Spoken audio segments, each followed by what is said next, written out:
자, 지난 시간에 이어서 에스라 10장 전반부를 강의하도록 하겠습니다. 자, 오늘 이 본문은 에스라 9장의 내용을 그대로 이어지는 그런 사건을 다루고 있습니다. 9장에서 에스라는 1차 귀환자들의 후손으로서 이스라엘에 먼저 살고 있었던 백성들이 이 이스라엘 땅 주변에 원래 살고 있던 그 이방 여인들과 통혼해서 그들의 더러운 우상 숭배에 물들어 버렸다는 보고를 받게 되었습니다. 그는 그 사실을 알고 나서 겉옷과 속옷을 찢고 머리털과 수염을 잡아 뜯을 정도로 엄청난 충격을 받았습니다. 그리고 나서 기가 막혀 주저앉아 몇 시간 동안 계속해서 회개의 기도를 드렸습니다. 또한 그는 모든 백성들이 볼 수 있는 공개적인 장소인 성전 앞의 뜰의 마당에서 공개적으로 계속해서 간구를 올렸습니다. 그는 이스라엘 백성들이 그들의 조상들이 지었던 죄를 다 까맣게 잊어버리고 똑같은 죄를 반복했다는 사실에 정말로 크게 슬퍼하면서 그들을 대신하여 회개의 기도를 올린 것입니다.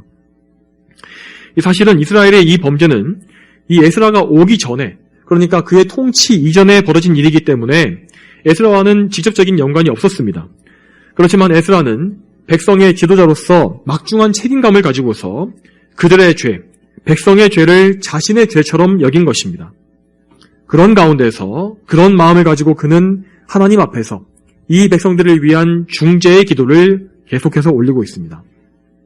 그리고 오늘 본문인 이 10장에서도 에스라는 기도와 금식을 멈추지 않고 있습니다.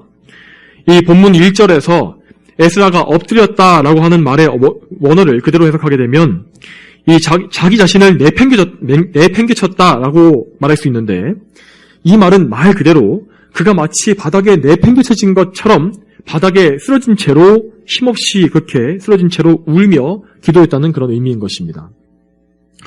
또한 에스라는 아까 말씀드린 것처럼 계속해서 성전 앞마당에서 공개적인 회개의 기도를 올리고 있었습니다. 그가 이렇게 모든 사람이 다 보는 앞에서 공개적으로 회개했던 이유는 백성들에게 그 모습을 보이고 싶어서가 아니었습니다. 그가 공개적으로 기도한 이유는 이 이스라엘의 죄가 공공연히 다 드러나 있었던 공개적인 범죄였고, 또한 이것이 한두 사람의 개인적인 문제가 아니라 백성 중에 상당수가 여기에 가담했고 또한 묵인해 주었던 민족적인, 이 범민족적인 죄악이었기 때문입니다. 그날에 성전에 제사를 드리러 나왔던 경건한 백성들은 그들의 지도자 에스라가 이렇게 큰 괴로움과 슬픔으로 회개하는 것을 보게 되자 그 마음이 크게 동요했습니다. 그들에게는 에스라와 같이 이 동족들의 죄를 부끄러워하고 슬퍼하는 동일한 마음이 생겨났고, 또한 자기 이웃들과 가족들에게도 이 사실을 알리기 시작했습니다. 그래서 그날에 이스라엘 가운데서 남녀 성인들뿐만 아니라 어린 아이들까지 큰 무리가 에스라 곁에 모여들었고, 이 에스라와 함께 크게 슬퍼하며 통곡함으로 함께 기도를 올려드렸습니다. 이 모든 백성들은 성령님을 통하여 에스라와 동일한 부끄러움과 슬픔을 소유하게 되었고, 이 동족들의 죄에 대해서 에스라와 똑같이 자기의 죄로 여기면서 회개한 것입니다. 시편 119편 136절에 이렇게 되어 있습니다. 사람이 주님의 법을 지키지 아니하므로 내 눈물이 시냇물같이 흐릅니다 라고 하셨는데, 자, 이런 것이 바로 성령께서 함께 하시는 이 성도들의 마음인 것입니다. 성도들은 단지 자신의 죄만 아파하고 마음을 쓰는 것을 넘어서서 다른 사람들과 또한 이 세상에 가득한 죄를 보면서 슬퍼하며 마음에 괴로워합니다. 이 성도들은 이 모든 죄악들, 세상을 가득 채우고 있는 죄악에 대한 하나님의 공의로운 심판을 간절히 바랍니다. 그렇지만 그러면서도 동시에 범죄한 자들에게는, 죄인들에게는 긍휼을 베푸셔서 저들을 회개하게 하시고 구원해달라고 간구하는 그런 마음을 가지고 있는 것입니다. 하나님께서는 먼저 이스라엘의 경건한 자들, 그들 중에서도 경건한 자들에게 이런 거룩한 슬픔을 불러일으키셨고 그들이 열심히 기도하게 하셨으며 이었고 그 기도에 응답해 주셨습니다. 그 응답에 의해서 백성들 중에서 에스라를 도와서 이스라엘을 개혁할 인물들이 일어나게 되었습니다. 그들 중 하나가 2절 말씀에 나오는 스가냐라는 사람이었습니다. 그는 엘람 자손이며 여히엘의 아들이라고 소개되어 있는데 이 사람은 이 과거에 80년 전에 1차 귀환 때 스룹바벨과 함께 돌아왔던 사람의 후손이었고 또한 이방인과 통혼한 죄악을 저지르지 않은 사람이었습니다. 그런데 이번에 죄를 지은 사람들은 이 스가냐와 똑같이 모두 다 1차 귀환민들의 후손이었기 때문에 스가냐는 그 1차 귀환민들의 대변인처럼 행동할 만한 조건을 갖추고 있었던 것입니다. 그는 말하기를 우리가 우리 하나님께 죄를 지었다라고 말했습니다. 그는 분명히 이 18절 이하에 나오는 통혼자들의 명단에 나오지 않습니다. 그는 이 죄에 가담하지 않은 것입니다. 그렇지만 그럼에도 불구하고 그 자들이 죄를 지었다. 그들의 죄다라고 말한 것이 아니라 우리가 죄를 지었다라고 말합니다. 그는 에스라와 똑같이 이 형제들의 죄를 자기의 죄와 같이 여기고 하나님 앞에 두려운 마음을 가지고 있었던 것입니다. 이는 분명히 에스라가 하나님께 눈물로 회개한 것의 응답이라고 볼 수가 있었습니다. 스가냐는 이어서 말하기를 우리가 범죄하였지만 이제는 오히려 이 일 때문에 이스라엘에 소망이 있습니다 라고 말합니다. 그런데 여러분, 우리의 죄에 대해서 한번 생각해 보시기 바랍니다. 가장 높으신 하나님, 온 우주의 통치자이시며 창조자이신 그분께 죄를 지은 자들에게 과연 무슨 소망이 있을 수 있겠습니까? 그렇지만 이 스가냐의 말은 분명히 사실입니다.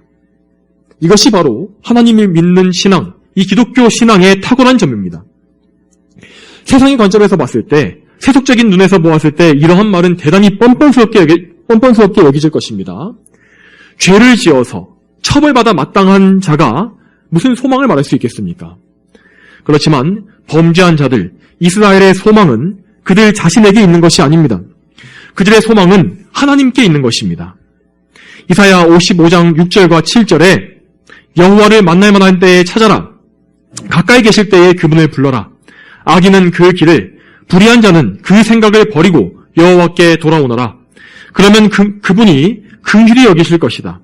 우리 하나님께 돌아오라. 그분이 너그럽게 용서하실 것이다 라고 하였고, 또한 시편 34편 18절에는 여호와께서는 상한 마음을 가까이 하시고 통회하는 영혼을 구원하신다 라고 말씀하십니다.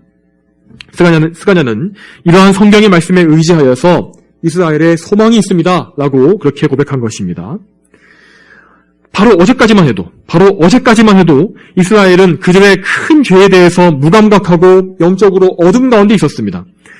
그러나 이제는 에스라를 위시해서 남자와 여자와 어린아이들의 큰 무리가 하나님 앞에서 눈물로 회개하면서 죄의 용서를 간구하고 있었기 때문에 그분의 긍휼을 구하고 있었기 때문에 이제는 새로운 소망이 생겨난 것입니다. 이처럼 여러분, 우리가 이 땅에 살아있는 한 죄를 회개하기에 늦어버린 데는 결코 없습니다. 우리는 큰 죄를 지었더라도 우리 인생에 소망이 없어 보인다 할지라도 반드시 하나님께 돌아가야 합니다. 그렇지만 많은 불신자들, 많은 죄인들이 자기의 죄를 알게 되었음에도 한탄하면서 나 같은 죄인은 회개하기에는 틀렸다. 하나님께서 나를 절대 받아주지 않으실 것이다 라고 말하곤 합니다. 그러나 그런 사람들은 그렇게 말함으로 말미암아서 이제까지 그가 지어왔던 죄보다도 더 악한 죄를 짓고 있다는 사실을 전혀 알지 못하고 있습니다. 사람이 죄를 알게 되었으면서도 회개하기를 거절하는 것은 사실은 그가 자신의 죄의 그 막중함과 그 따라오는 심판, 죄의 삭스에 대해서 그 대가에 대해서 전혀 알지 못한다는 증거입니다. 또한 그는 오래 참으시고 인애가 풍성하신 죄인을 용서하시는 하나님의 그 은혜를 모욕하고 불신함으로써 그분에게 정면으로 대항하는 큰 죄를 자신의 죄에 더하고 있는 것입니다. 이처럼 회개하지 않는 죄는 분명히 큰 죄라는 사실을 우리는 알고 있어야 합니다. 3절 말씀에서 스가냐는 자신과 뜻을 같이 한 사람들과 함께 율법의 교훈을 따라 이방 여인들과 그 자녀까지도 이스라엘에서 내보내겠다고 말하고 있습니다. 그가 말한 이 율법의 조항은 신명기 7장 3절을 말하는 것입니다. 그 말씀에서 하나님께서는 여러 가나안 땅 민족들의 이름을 열거하신 후에 이렇게 말씀하십니다. 너는 그들과 결혼하지 마라. 내 딸을 그들의 아들에게 주지 말고 너의 아들을 위하여 그들의 딸을 데려오지도 말 것이니 이렇게 하나님께서는 명령하셨습니다. 이스라엘은 하나님의 선민으로서 이 하나님의 엄중한 율법에 순종할 것을 조건으로 그분과 언약을 맺은 것입니다. 그리고 이스라엘 백성은 이 율법을 따라서 하나님께 순종할 때에만 선민으로서 하나님의 보호와 언약의 인도하심을 기대할 수가 있었습니다. 그러나 그들은 이 이스라엘의 역사 내내 번번이 스스로 그 언약을 깨뜨려버렸고 하나님께서 다시금 계속해서 언약 관계를 회복시켜 주시는 일이 반복되어 왔던 것입니다. 그리고 이제는 이제 또다시 그들은 조상들의 행위를 따라서 다시금 범죄해서 언약을 깨뜨렸습니다. 그렇지만 이제라도 다시 회개해서 하나님께 돌아감으로 말미암아 언약에 충실하겠다. 그분의 언약이 회복되는 것을 우리가 또 보겠다라고 말한 것입니다. 그러면서 스가랴는 에스라를 엎드렸던 그 자리에서 일으켜 세웠고 그에게 이스라엘의 지도자로서 이스라엘의 영적 개혁을 추진해달라고 호소했습니다. 그러자 에스라는 스가랴와 다른 사람들에게 그들의 결심을 취소시킬 수 없도록 하나님 앞에 굳게 맹세하게 했고 그러고 나서야 자리에서 일어났습니다. 그렇지만 에스라는 그저 공개적인 장소에서 골방으로 들어갔을 뿐이지 계속해서 기도하기를 쉬지 않았습니다. 이것이야말로 그가 아까 공개적으로 기도할 때에 사람들에게 보여주기 위한 쇼를 한 것이 아니라는 것이 증명되는 것입니다. 그는 아무도 보지 않았음에도 불구하고 하나님 앞에 금식했습니다. 그는 먹지도 않고 마시지도 않는 그런 금식을 계속함으로써 계속해서 백성의 죄를 위해서 슬퍼하며 회개하는 지도자로서의 사명을 멈추지 않았습니다. 그런 가운데 스가랴를 비롯한 백성의 대표자들은 에스라가 가진 총독의 권한을 위임받아서 실질적인 개혁을 추진하고 있었습니다. 아마도 에스라는 하나님께 자신은 이 기도하는 영적인 사명을 계속해서 감당하기 위해서 행정적인 절차는 그들에게 맡긴 것 같습니다. 그래서 7절과 8절에서 그들은 우선은 백성의 총회를 소집해서 페르시아에서 귀환한 모든 백성들을 3일 내에 예루살렘에 다 모이게 했습니다. 이 일을 거역할 시에는 그 사람의 재산을 다 몰수해버리고 회중에서 추방할 것이라고 말했는데 이것은 앞서서 에스라 7장 26절에서 에스라가 페르시아의 아닥사스다 왕에게 받은 사법권에 따른 것으로서 합법적인 처벌이었습니다. 특히 이 중에서 이스라엘의 회중에서 추방당하는 것은 대단히 무서운 형벌이었습니다. 이것은 단지 그냥 추방당해서 다른 나라에 이민을 가버리면 그만인 문제가 아니었습니다. 이것은 하나님과의 언약관계와 그분의 선민으로서 받는 모든 은혜에서 추방당하는 그런 무서운 형벌을 의미한 것이기 때문입니다. 이어서 9절 말씀에 이 말에 따라서 모든 백성이 순종해서 3일 안에 예루살렘에 다 모여왔고 그때는 이스라엘 달력으로 9월 20일이었다라고 기록되어 있습니다. 그들은 성전 광장에 모여 있었는데 때마침 그들 위에 큰 비가 내려서 그들 모두가 비에 완전히 다 젖어서 추위에 떨게 되었습니다. 이 시기는 우리의 달력인 양력으로 보게 되면 12월 초에 해당하는 때로서 이스라엘에도 겨울이 시작되는 때였습니다. 이스라엘의 겨울은 이 한국에서처럼 우리나라에서처럼 영하로 떨어지는 추운 날씨는 아닙니다. 그렇지만 해가 지게 되면 꽤나 쌀쌀한 날씨가 된다고 합니다. 그리고 무엇보다 겨울철에 이때가 우기이기 때문에 1년 강수량의 대부분이 다 집중되어 있어서 자주 이 큰 비가 내린다고 합니다. 이스라엘 백성들은 이 죄로 인한 슬픔과 두려움 가운데에서 이렇게 비까지 맞는 육체적 고통까지 겸해서 받게 되었습니다. 아마도 그들은 분명히 그 비를 맞으면서 하나님께 징계를 받고 있구나. 하나님께 정말 내가 죄를 지은 것이 우리 민족이 죄를 지은 것이 참으로 무서운 것이구나 라는 그런 느낌을 받게 되었을 것입니다. 이윽고 그 회중 앞에 에스라가 나서서 그들의 죄에 대해서 책망하고 말하기를 이제 너희는 여호와 너희 조상의 하나님께 죄를 자백하고 그분의 뜻대로 하여 이 땅 백성들과 이방 여자들에게서 갈라서라 라고 선포했습니다. 백성들은 이에 대해 큰 소리로 동의를 표했고 자신들의 입으로 그들의 죄를 시인했습니다. 이렇게 백성들은 자기 죄를 인정하고 죄에서 돌이키기로 결의한 것입니다. 그렇지만 그들이 그 자리에서 곧바로 그 모든 문제를 다 처리할 수는 없었습니다. 왜냐하면 이방인과 통혼한 백성들이 워낙에 많았고 또한 큰 비로 인해서 그 자리에 서 있기도 힘든 상황이 되었기 때문입니다. 또한 이 문제는 이스라엘 백성 전체의 존폐 여부가 달려있는 대단히 중요한 과제였기 때문에 아무 뒤탈이 없이 정말 확실하게 처리되어야 했고 동시에 그들은 이 각 사람의 가정을 최대한 보호해주기 위해서라도 가장 큰 신중을 기해야만 했습니다. 그래서 그들은 우선 해산한 후에 이 일을 담당할 대표자들을 세우고 각 성읍마다 대표자들에게 조사를 받을 날을 정해서 나오게 하자고 결의했습니다. 그런데 15절을 보게 되면 이 몇 사람의 반대가 있었다고 되어 있는데 이 말씀에 대해서 해석상에 난해한 점이 좀 많긴 하지만 주석가들은 대체로 이 사람들이 이 개혁 자체에 반대한 것이 아니라 이 여인들을 쫓아내는 것 자체에 반대하는 것이 아니라 개혁의 방식에 대해서 이의를 제기한 것이라고 그렇게 생각합니다. 왜냐하면 이후에 나와 있는 이방인들과 통혼한 백성들의 명단에 이 반대한 4명의 이름이 들어있지 않기 때문에 그들은 딱히 이 개혁을 반대할 만한 이유가 없었기 때문입니다. 특히 여기 나와 있는 무슬람의 경우에는 에스라와 함께 2차 귀환을 지도했던 사람으로서 에스라의 신망을 받고 있었던 경건한 사람이었습니다. 아마도 이 사람들은 이 개혁에 너무 많은 시간을 보내버리는 것이 옳지 않다고 생각해서 최대한 이 문제를 빠르고 신속하게 죄를 끊어버리는 것이 맞다고 그렇게 생각한 것이 아닌가 싶습니다. 그들이 이렇게 이 죄에 대해서 빠른 개혁을 하자고 주장한 것이 맞다면 그들의 말이 전적으로 틀린 것은 아닐 것입니다. 왜냐하면 모든 사람은 다 죄인이기 때문에 죄를 곧바로 다 처리해버리지 않고 연기하게 되면, 그것을 미루게 되면 금세 사람은 의지가 약해져서 원래대로 돌아가려고 하는, 자기의 죄로 돌아가려고 하는 그런 본성을 가지고 있기 때문입니다.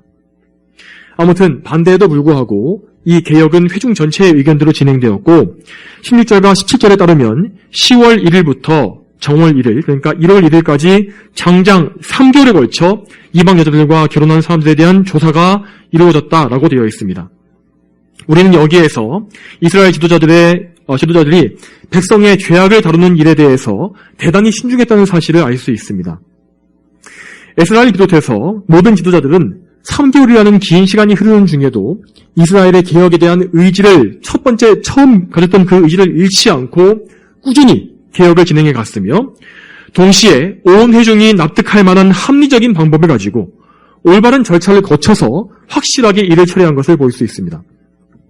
우선 16절을 보게 되면 에스라는 족장들의 가문에 따라서 족장들을 지명해서 선발했는데 이는 각 가문과 거기에 속한 가정의 결혼 관계를 가장 잘 아는 대표자들에게 실무를 담당시켜서 불평과 불만이 나오지 않게 조치한 것이었습니다.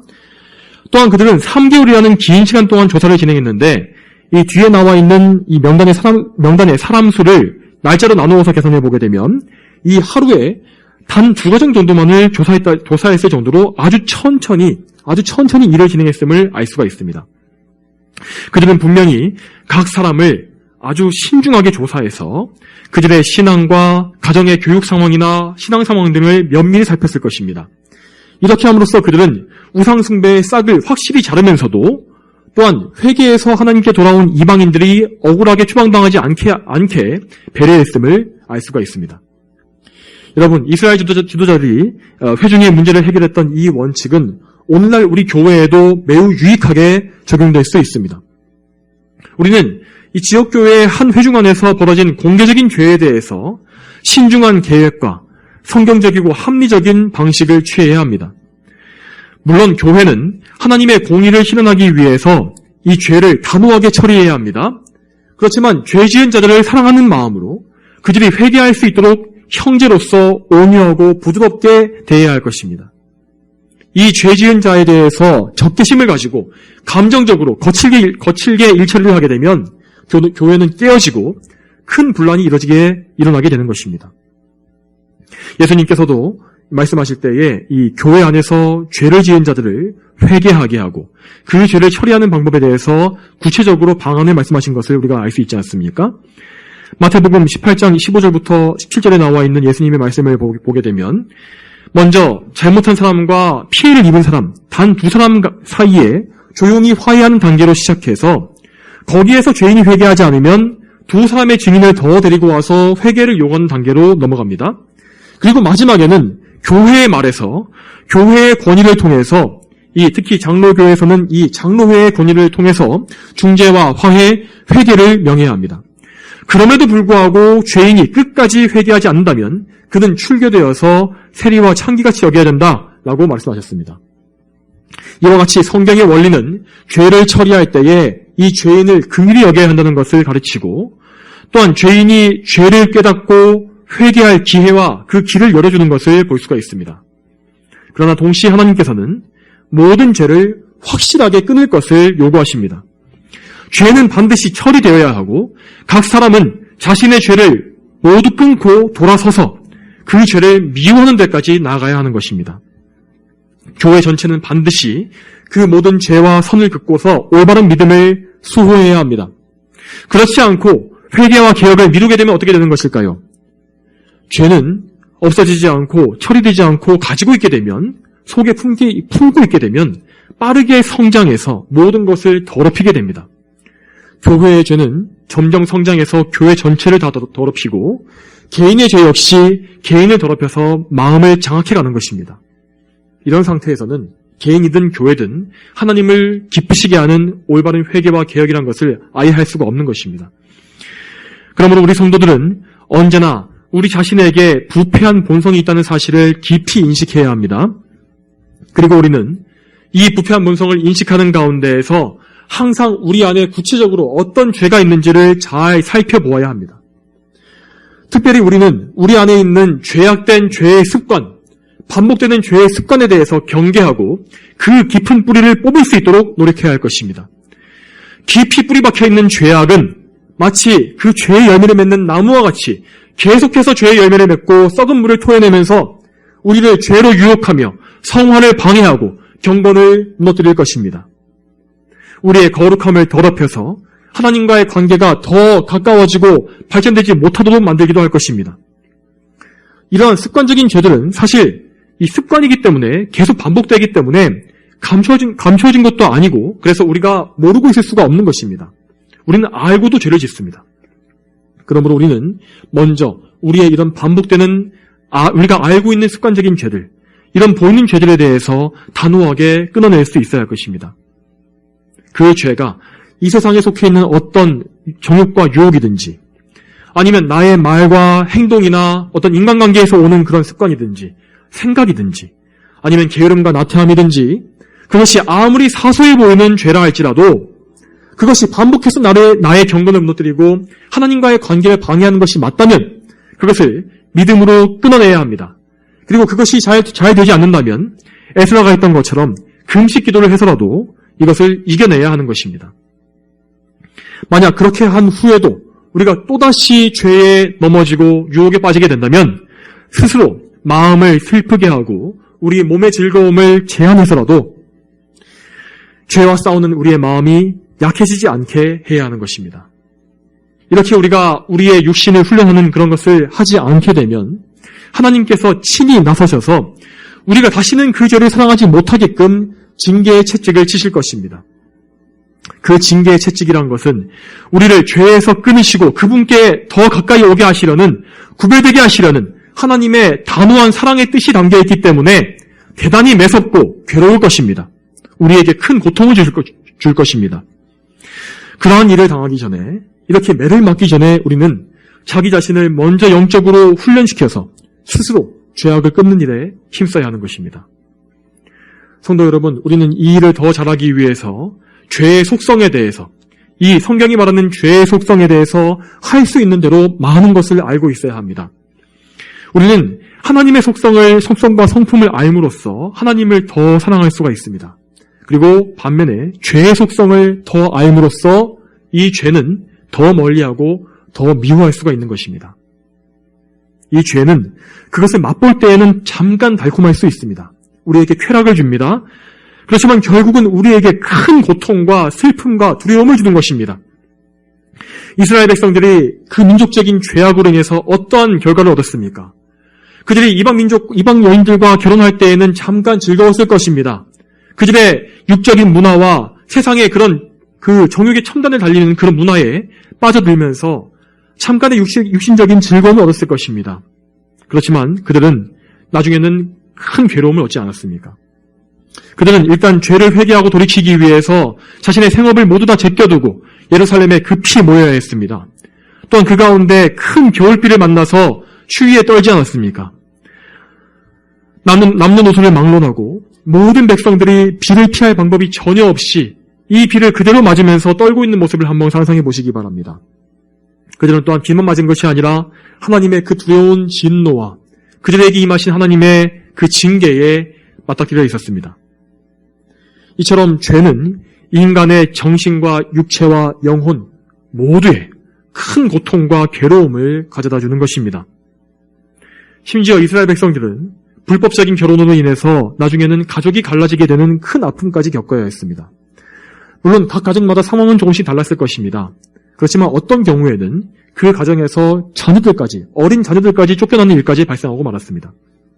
이처럼 죄라는 것은 우리의 삶에 실질적인 손해를 가져온다는 것을 명심해야 합니다. 우리 성도들이 죄를 사랑하고 세상을 사랑할 때에 하나님께서 우리를 죄 짓도록 끝까지 그냥 내버려 두시겠습니까? 절대 그렇지 않습니다. 하나님께서는 사랑의 하나님이시고 공의의 하나님이시기 때문에 그분께서 택하시고 구별하신 백성들이 죄 짓도록 내버려 두시는 그런 참 불성실한 분이 아니시기 때문입니다. 물론 하나님께서는 그들이 죄를 깨닫게 하시기 위해서 잠시 동안은 그들을 죄에 내버려 두실 때가 있습니다. 하지만 아까 말씀드렸다시피 때가 이르게 되면 반드시 그들에게 찾아오셔서 그들이 그 죄를 다시는 사랑하지 못하게끔 큰 손해와 상처를 입게 하십니다. 그렇기 때문에 죄라는 것은 성도에게 있어서는 결국에는 엄청난 손해를 가져오고야 마는 것입니다. 그것이 가정적인 손해이든 아니면 우리의 명예에 손실을 끼치는 것이든 재산적인 손실이든 무엇이든 간에 큰 손해가 우리에게 오게 되는 것입니다. 반면에 세상 사람들은 죄악된 방법을 사용해서 자신의 재산을 증식하고 부와 명예를 누립니다. 그들 중에 어떤 사람들은 이 세상에서는 죄 때문에 손해를 보지 않기 때문에 더욱더 당당하고 담대하게 죄를 짓기도 합니다. 그렇지만 그들은 죄를 깨닫고 두려워하며 슬퍼해야 합니다. 왜냐하면 공의의 하나님께서 그들을 향해 진노와 심판을 준비하고 계시기 때문입니다. 우리 성도들은 이 세상 사람들의 죄인들의 부와 성공을 바라보면서 그들을 부러워할 것이 아니라 오히려 그들의 최후 심판에 대해서 두려운 생각을 가져야 할 것입니다. 시편 73편에서 이 기자는 악인들의 형통을 바라보면서 낙심했고 거의 실족할 뻔하였다고 그렇게 고백하고 있습니다. 그렇지만 그는 하나님의 성소에 나아갔을 때에야 하나님 앞에 가서야 그 죄인들의 마지막을 깨닫게 되었습니다. 시편 73편 18절부터 20절 말씀에 참으로 주님은 그들을 미끄러운 곳에 세우시고 그들을 멸망에 던지셨다. 그들이 어찌나 순식간에 망하는지 공포 가운데 완전히 멸망하였다. 주님, 사람이 깨어났을 때에 꿈을 무시하는 것처럼 주께서 깨시어 그들의 환상을 멸시하실 것입니다. 이것이 죄인들이 맞이할 두려운 최후입니다. 하나님께서는 그들의 죄에 대해서 공의롭게 진노하시며 그들에 대한 심판으로서 오히려 그들이 이 세상에서 마음껏 죄를 짓도록 그 진노를 점점 쌓아가도록 내버려 두시는 것입니다. 그렇기 때문에 공의로운 심판주 예수님 앞에서 그들의 죄는 단 하나도 남김없이 결산될 것이고 그들은 결코 변명치 못하고 영원한 형벌을 다 받게 될 것입니다. 그러므로 우리는 어떤 상황과 환경에서도 어느 때라도 죄를 사랑하거나 끊기를 주저해서는 안 될 것입니다. 또한 죄의 회개를 미루어서도 안 되는 것입니다. 죄인이 자기의 죄를 깨달았을 때에는 염치나 체면을 모두 다 제쳐두고 하나님 앞에 울며 나아가야 합니다. 오늘 본문에서 에스라가 그러했듯이 우리는 하나님 앞에 죄를 부끄러워하며 슬픔과 아픔을 가지고 엎드려야 합니다. 물론 그렇게 죄를 아파하며 하는 그 회개는 진실된 깊은 회개는 결코 쉬운 일이 아닙니다. 이것은 무척 어렵고 힘든 일이며 우리의 체력과 정신력을 소진되게 하는 그런 일입니다. 그렇지만 죄에 대한 큰 고통은 반드시 우리에게 유익한 결과, 소망을 가져오게 되어 있습니다. 스가냐가 에스라에게 했던 말과 같이 죄를 애통해하는 자들에게는 반드시 소망이 있습니다. 우리가 죄에 대한 애통, 고통을 느낀다는 것은 우리의 영혼이 죄에 대해서 죽어있지 않다는 의미이며 그렇다면 우리는 그 죄 때문에 결코 멸망당하지 않을 것입니다. 우리가 우리의 죄를 슬퍼하면서 하나님께 용서하심과 깨끗하게 하심을 구하며 부르짖을 때에 하나님께서는 분명히 우리의 죄를 사하시며 우리의 슬픔을 기쁨으로 바꾸어 주실 것입니다. 호세아서 2장 15절에서 하나님께서는 아골 골짜기가 소망의 문이 되게 하실 것이라는 소망의 말씀을 주신 바 있습니다. 여기에서 아골 골짜기의 아골이라는 이름은 고통과 불안이라는 의미를 갖고 있습니다. 이 이름과 같이 우리가 죄를 깨닫고 아파할 때에 우리는 분명히 고통의 골짜기를 지나게 될 것입니다. 그러나 우리는 이 아골 골짜기에서 망하지 아니할 것이고 마침내 소망의 문을 그곳에서 발견하게 될 것입니다. 왜냐하면 하나님께서 우리를 겸손히 낮추신 후에 우리의 애통함과 회개함을 들으시고 우리를 가름히 여기심으로 말미암아 우리에게 용서하심과 소망을 다시금 허락하실 것이기 때문입니다.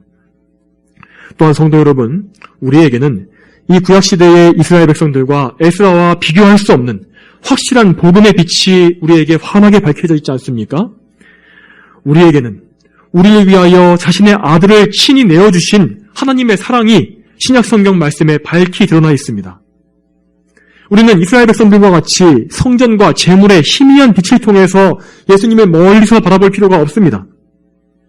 예수님의 십자가, 그 찬란한 빛의 십자가에서 흐른 보혈이 강같이 흘러서 우리의 모든 죄를 씻고 우리에게 생명을 줍니다. 그러므로 우리는 죄를 아파할지라도 죄의 고통을 느낄지라도 너무 오랫동안 좌절하거나 절망에 빠져 있어서는 안 될 것입니다. 우리는 한번 회개한 이후에 그 죄를 씻음받고 용서받았다는 확신이 생기면 다시금 자리에서 일어나서 아픔과 슬픔을 잊고 하나님께 기쁨과 감사의 찬양을 올려야 할 것입니다. 왜냐하면 우리 예수님의 보혈은 우리의 모든 흉악한 죄를 깨끗하게 맑게 씻기실 능력이 확실히 있기 때문입니다. 예수님께서 우리를 위해서 죽으시고 부활하셔서 하늘에 오르셨기 때문에 우리는 아무것도 두려워할 것이 없습니다. 성도 여러분, 에스라와 이스라엘 백성들의 회개를 본받아서 죄를 더욱더 많이 끊고 거룩한 삶으로 더 가까이 나가시기 바랍니다. 또한 우리의 교회 역시 날마다 더 개혁되어서 더욱더 정결해져서 점점 더 성경에서 말씀하시는 이 참된 교회의 모습에 가까워져 가기를 소망합니다. 우리 모두가 이러한 복된 소망을 가지고서 죄와 싸워 이기는, 마귀와 싸워 이기는 그런 복된 삶을 살게 되기를 축복합니다. 다 함께 기도하시겠습니다. 거룩하신 아버지 하나님, 오늘도 에스라서의 말씀을 통하여서 죄를 아파하고 통회하고 자복하는 것이 우리 하나님의 백성들에게 어떠한 큰 은혜와 복을 가져다 주는지를 알게 하시니 감사합니다. 하나님께서는 참으로 자비와 인애가 풍성하시며 오래 참으시며 또한 긍휼이 많으신 분이시기 때문에 그분에게 나아와 회개하며 죄를 애통해하는 자를 오래 내버려두지 아니하시고 그들의 눈물을 거두시며 회개의 열매인 또 죄사함과 또한 그 용서의 은혜를 베푸시는 줄을 믿습니다.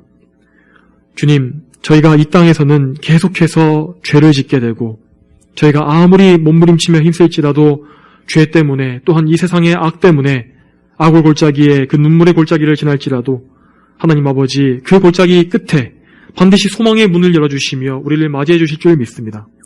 또한 우리 이 인생의 끝에는 반드시 하나님께서 저희 모두를 맞이하여 주시며 저희 눈에서 눈물을 닦아주시고 다시는 우는 것이나 슬퍼하는 것이나 고통스러운 것이 없이 하나님의 나라에서 영원히 복락을 누리게 하실 것을 믿습니다. 이 소망을 가지고서 저희가 이 땅에서의 모든 고단한 싸움을 이기게 하시고 예수 그리스도께 의지함으로 말미암아 모든 죄를 사함받고 또한 죄와 싸워 승리하는 그런 거룩한 성도의 삶을 살 수 있도록 인도하여 주시옵소서. 감사드리오며 예수 그리스도의 이름으로 기도 올립니다. 아멘.